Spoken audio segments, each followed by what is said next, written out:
Sungai Siak adalah sungai jantan, alirannya yang tenang, dan sumber daya alam yang tercukupi membuat Sungai Siak dikenal sebagai sungai pariwisata dengan hasil panen yang berlimpah. Bukan hanya itu, banyak pariwisata yang terbuka di Sungai Siak. Salah satunya sistem sampan yang ada di Sungai Siak. Pada zaman dahulu kala, hiduplah seorang anak laki-laki sebatang kara bernama Anyang.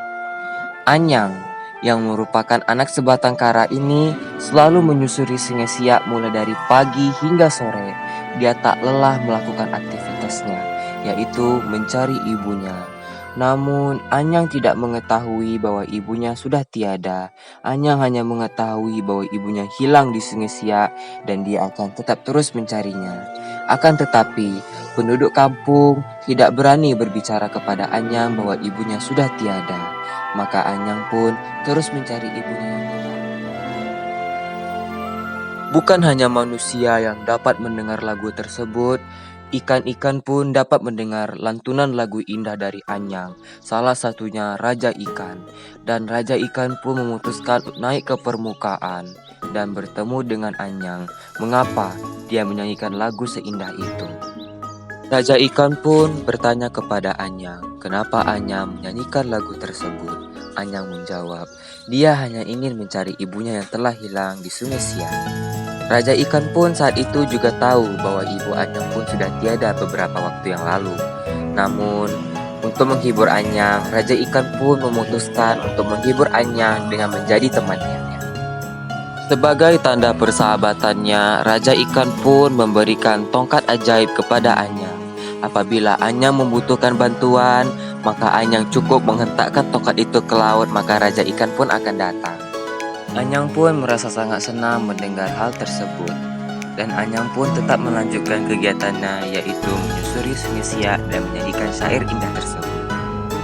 Bukan hanya penduduk Siak yang dapat mendengar berita tersebut, desas-desus beritanya sudah sampai ke daerah tetangga, di mana Batin Perawan dan istrinya mendengar berita tersebut, dan mereka memutuskan untuk bertemu dengan Anyang dan menawarkan Anyang untuk menjadi anak dari mereka, karena sebelumnya Batin Perawan dan istrinya sampai sekarang belum dapat keturunan.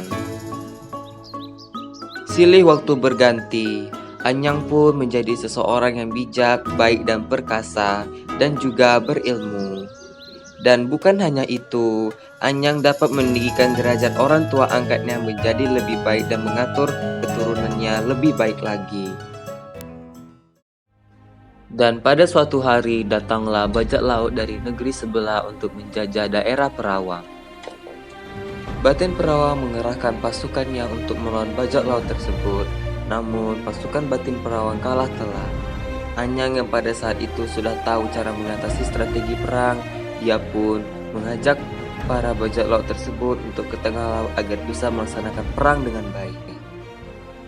Setelah Anyang menyusun strategi memancing mereka ke tengah laut, Anyang pun tidak lupa dengan pesan Raja Ikan, yaitu tongkat pemberiannya apabila dibutuhkan, cukup menghentakkannya ke laut maka Raja Ikan pun akan datang.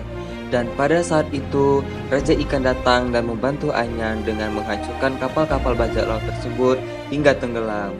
Batin Perawan dan pasukannya menang melawan bajak laut jahat tersebut. Dan akhirnya Anyang pun dinobatkan menjadi seorang raja di daerah tersebut. Namun Anyang pun tidak akan lupa dengan kebiasaannya setiap hari. Anyang pun tetap menjadi orang yang baik hati dan dermawan kepada semua orang. Dia pun tidak pernah lupa akan jasa Raja Ikan yang telah membantunya. Dan dia pun tetap menyusuri Sungai Siak dan menyanyikan lagu indah tersebut demi mencari ibunya, walaupun Anyang sendiri tidak tahu bahwa ibunya sudah tiada.